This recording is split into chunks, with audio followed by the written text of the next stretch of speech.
Father. Or maybe it's just the wind. Eliezer, my son, very soon you'll do the works that I do. But tonight, I want to make sure you're ready. You're going to be the head of the tribe of Levi and the priest of the Most High God. You, Eliezer, will serve God. You will be before him, guide the people to himself. But there's so much I don't understand. Oh, what if I don't do things as he wants? What if I don't have all the answers for the people? What if... Father, what if I don't hear his voice? And don't be afraid, son. You can trust him. He'll be there for you. I love this place. Yeah.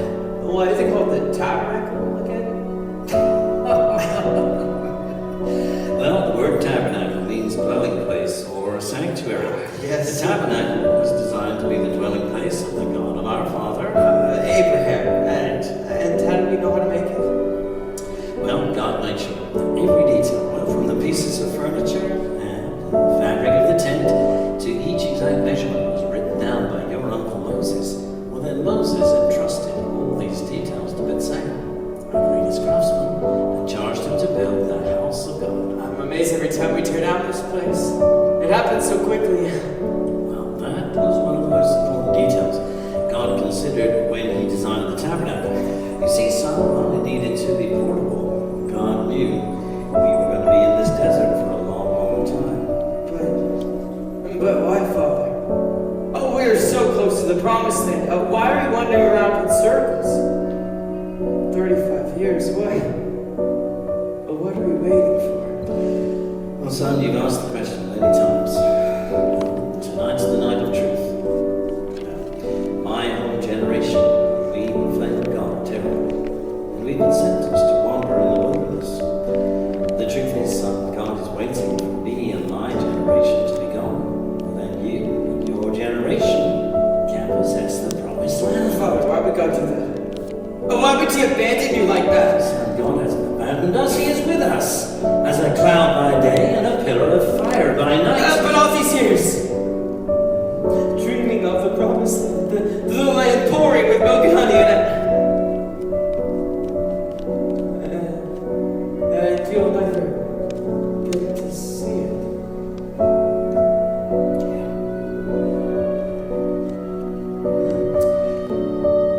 When God delivered us from Pharaoh, he opened the Red Sea for us so we could walk through dry land.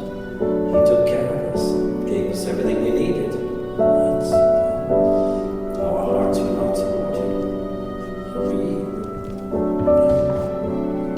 I went constantly back to idols. I gave in to the pressure of the people. And yet, son, God has been so good to us. His mercies, they are new every morning.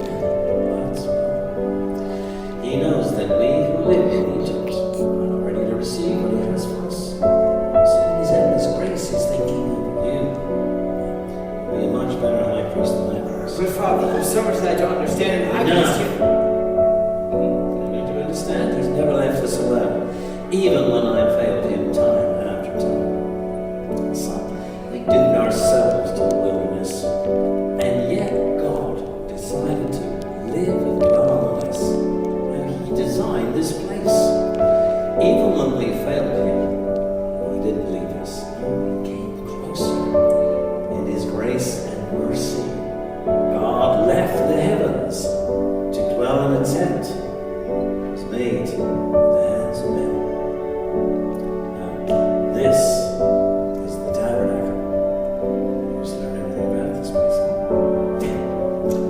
When we start, the tabernacle is always the first tent to be set up, and God's presence moves inside. The tribes camp around the tabernacle. A clear symbol that God dwells in the midst of his people. Yes. When it's time to move on, the tabernacle is the last tent to be taken down. And the outer wall is constructed in a rectangular shape of 100 cubits long, 50 cubits wide. 60 pillars of acacia wood hold up curtains of fine white linen. Well, that's right, son. There's only one gate into the tabernacle court. It's on the east side. The tabernacle itself is a tent. It has a wooden frame overlaid with gold and covered with a variety of animal skins and fabrics. It's 50 cubits long and 10 cubits wide. The priest priests that serve in the outer court, they wear special garments. Did God also decide how our clothes would look? Oh yeah, every detail. God is very precise. So, a white tunic and pure fine linen, just like what you're wearing. Belt and turban is worn by most priests, but you're to be the high priest. So in addition, you also wear the blue robe, and ephod, and the gold breastplate with the 12 stones that represent The 12 tribes of Israel. That's right. Your turban will have this golden band that reads Kadosh Adonai. Holy to the Lord, well done, son. The blue robe is trimmed with pomegranates and bells. And as the high priest, it is our job to attend to the tabernacle. That's right. We set it up and make sure everything is to the Lord's exacting standards. We are responsible to keep the fire of the brazen altar burning day and night. The altar is 5 cubits square and 3 cubits high, made of acacia wood and covered in bronze.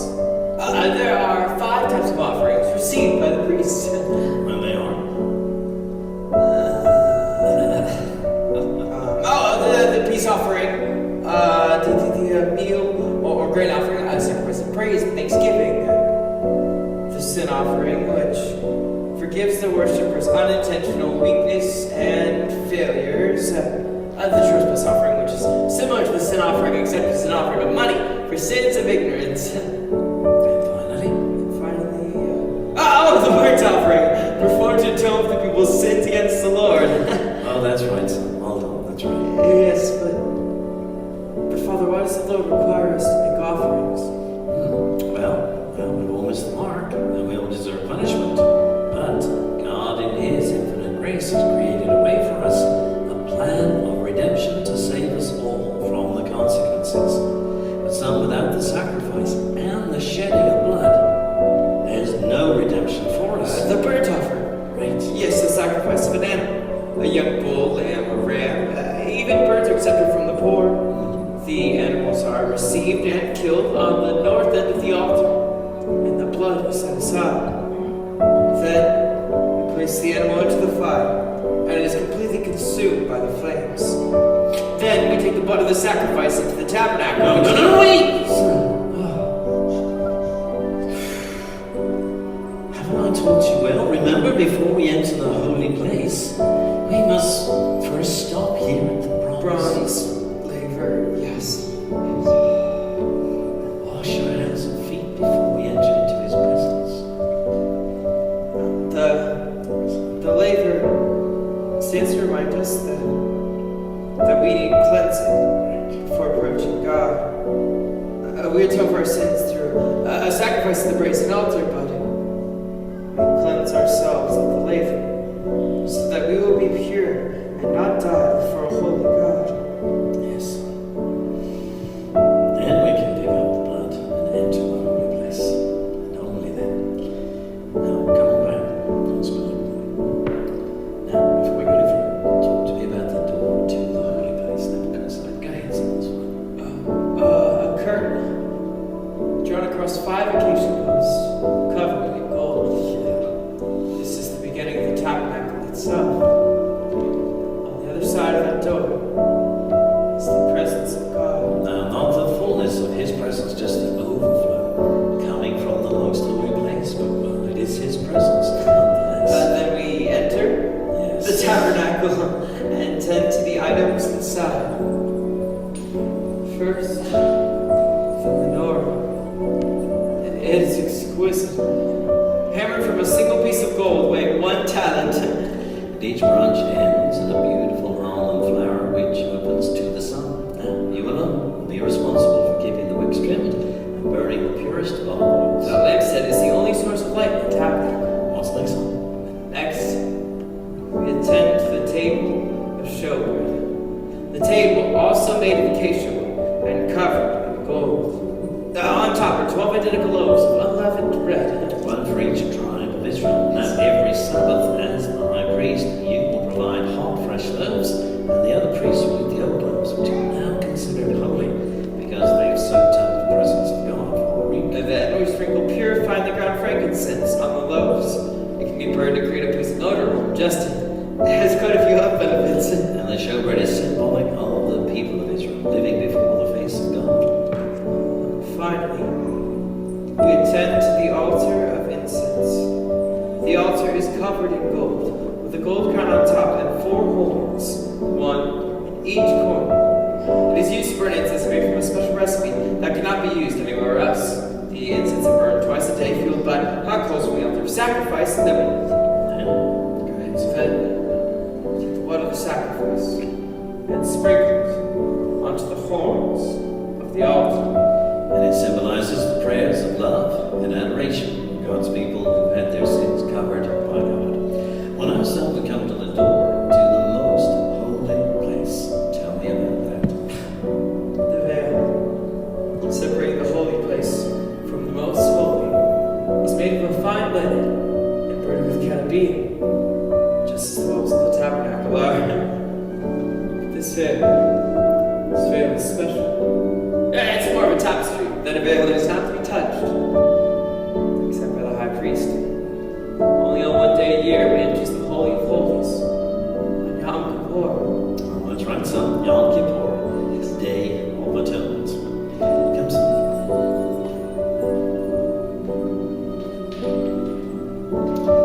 Well, I'm so proud of you, my son. Now, what happens on the Day of Atonement? The Day of Atonement. The Day of Atonement is the one day a year that the high priest can enter the Holy of Holies, but without fear of death. He carries with him only the blood of the sacrifice. No words are spoken. Only God may speak in his throne room. Now, Father, have you ever heard his audible voice? Oh, yes, son. You will too. And then we take the blood of the sacrifice and sprinkle it onto the mercy seat, the place where the wings of the cherubim meet. And we wait.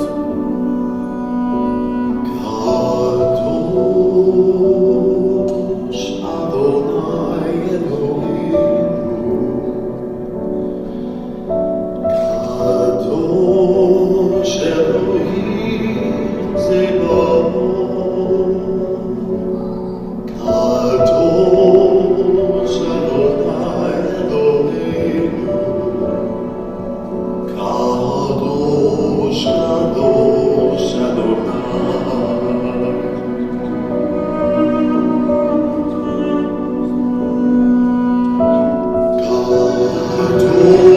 Kadosh Adonai Elohim,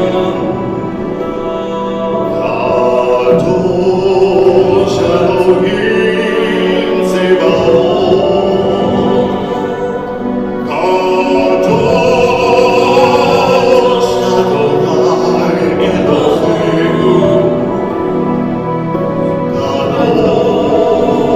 Kadosh,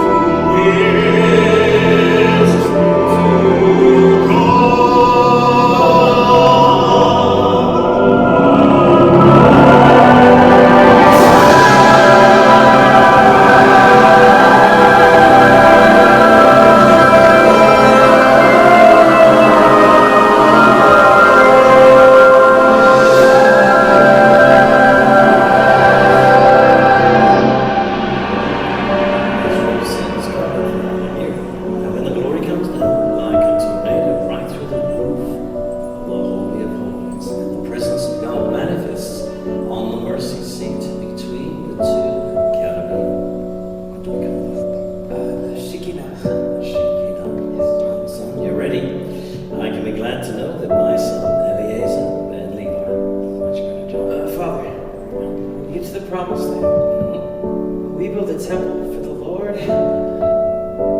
Or will he continue to dwell in a tent? Well, I don't know, son. This may be a simple mirror of what is yet to come.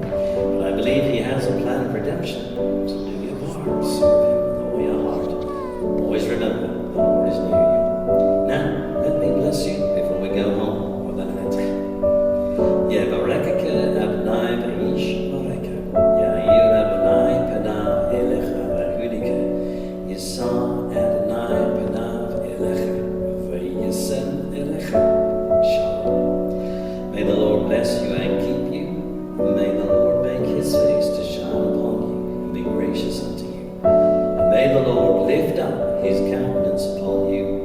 give you